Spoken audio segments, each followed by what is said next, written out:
So I'm here today at Harry's again, and I'm with Nick Vaugh, candidate for Myrtle Beach City Council, and Nick has agreed to meet with me this morning, and I'm gonna ask him a couple questions and basically meet the candidate. Thanks, Jason. Nick, I do appreciate it. Like I said, like I'm looking for like a 10-minute timeline. I'm gonna ask you a couple questions, you answer, and that's Great.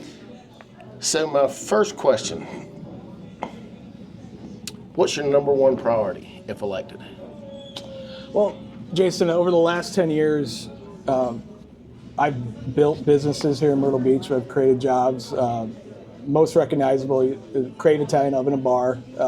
We have 2 locations. We're expanding with a third in the south end. That's a little unknown fact. So for your viewers, that's some news that we're breaking here. And we also have 357 Raw Coastal Bar. So we're heavily invested in the community, family-owned businesses, family operated.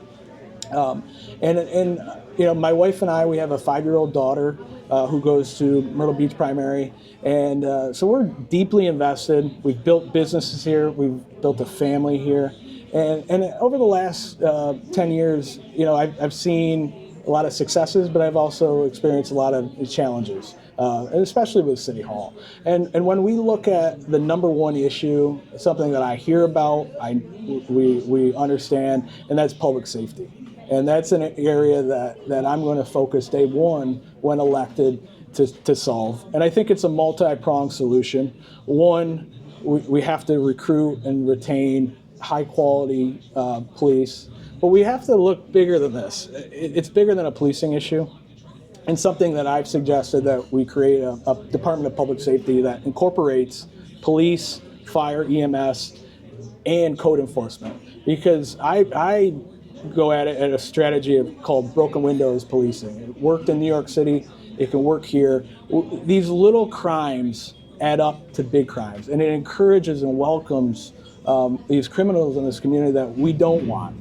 And so working with code enforcement to enforce the codes across the city, to strengthen neighborhoods. Every neighborhood across the city deserves to be treated fairly and equitably, and we have to enforce code enforcement. And that will assist in how we police our neighborhoods. And so when we create that, I think it starts with a presence.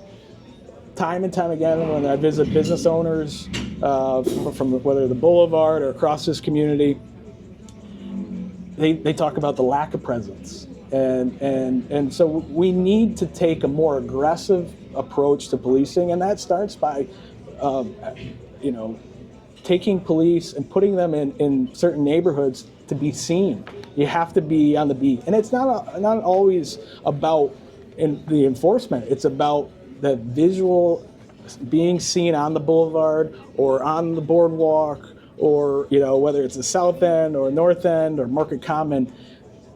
It starts with that. You travel anywhere in this country, you travel abroad, the reality of the world we live in, there's a police force. And I think people, I know we feel more comfortable when you have a man in uniform that's putting their life at risk to defend and to protect the public.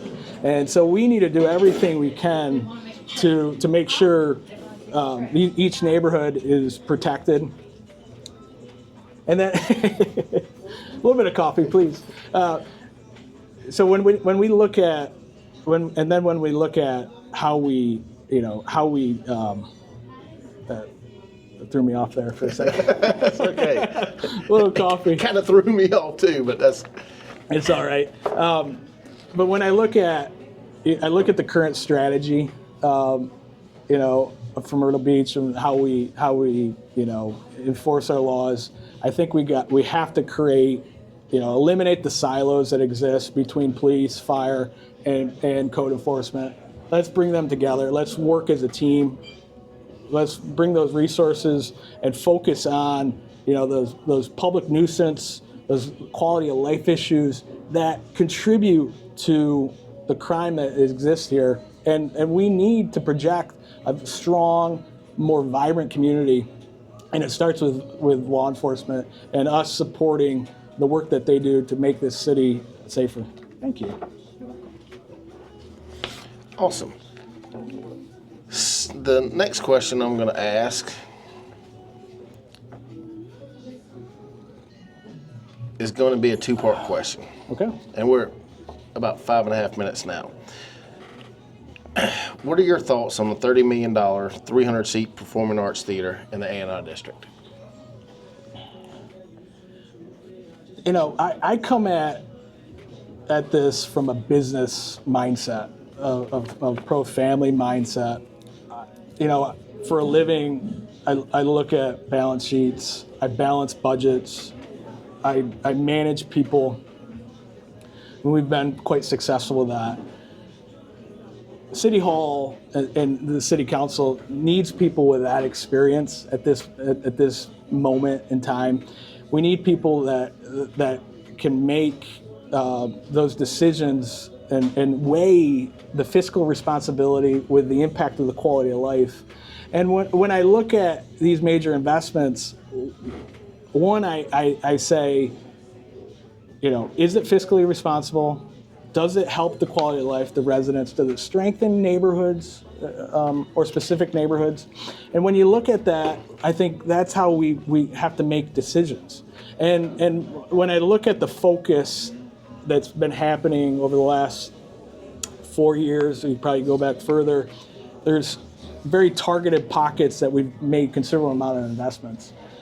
My approach is we have to look at every neighborhood deserves the same treatment, the same investment, and also understanding that government, City Hall, can't be everything for everyone. We have to go back to small government, limited government, creating an environment that private sector wants to invest. So I'm going to look at how can we cut red tape, regulations, and I know from experience, you know, what works and what doesn't, you know, when it comes from code enforcement to zoning to community appearance board, you know, different functions of City Hall, you know, they can make the private sector's lives very difficult. So how do we become more more business friendly, more family friendly, and create the community that we all want to see? So when I look at these investments, I think we're hyper focused on one area. I think we have to invest more broadly. Infrastructure is critical, and it's an important step not only for the quality of life of our residents that's growing, but also for future private sector investment to support the 20 million visitors that come each year. You know, that hospitality industry is our bread and butter, and that's not going to change. We have to do things and support that to grow, invest in our product that we're marketing, and make Myrtle Beach, first and foremost, make a safer, stronger, more vibrant community for residents, and with that will come the tourists. Almost like if you build it, they will come. Exactly.